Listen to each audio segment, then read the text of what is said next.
Hello again! I've got a Hitchcock review for you today. This time it's The Lady Vanishes, a 96-minute black and white film from 1938. The Lady Vanishes starts in the fictional European country of Bandrika, where the passengers of the next train out are forced to spend the night in an overcrowded hotel while the tracks are cleared of snow.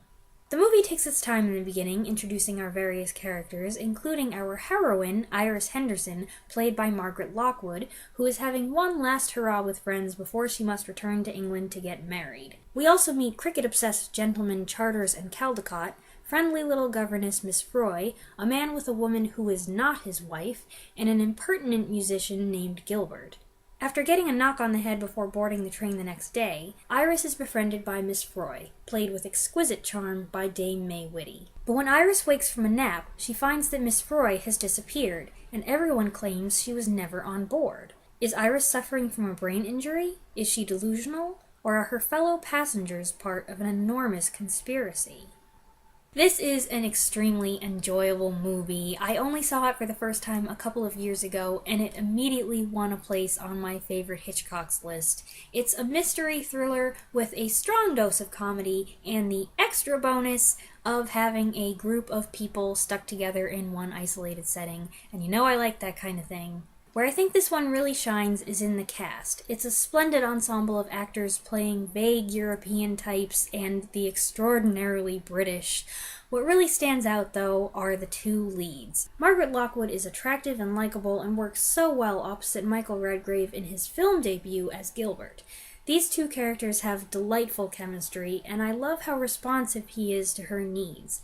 Despite having very bad first impressions of each other, they find they make a good team, and their banter is definitely a big reason why I like this one so much.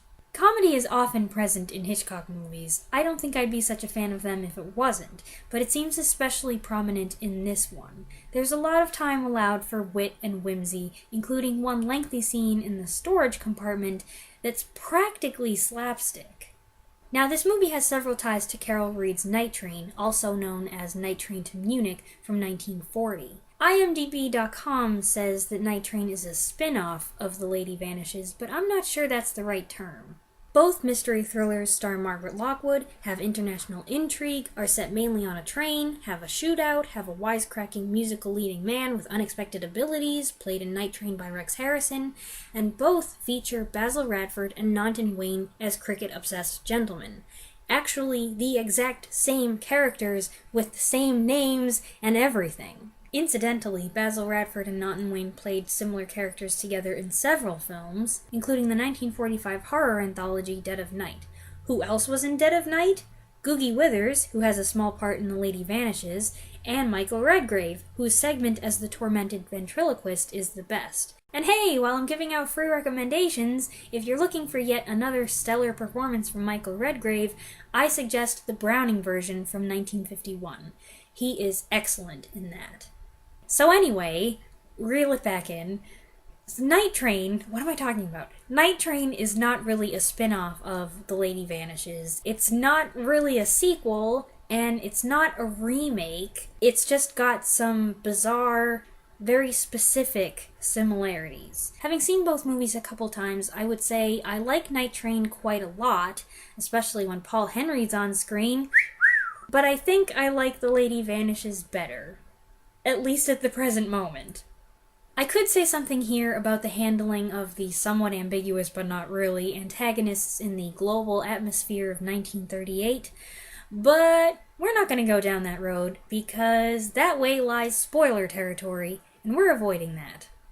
If I were to complain about anything, I'd say some of the dialogue is hard to understand. Granted, our print is lesser quality because it's from this $5 bargain bin boxed set.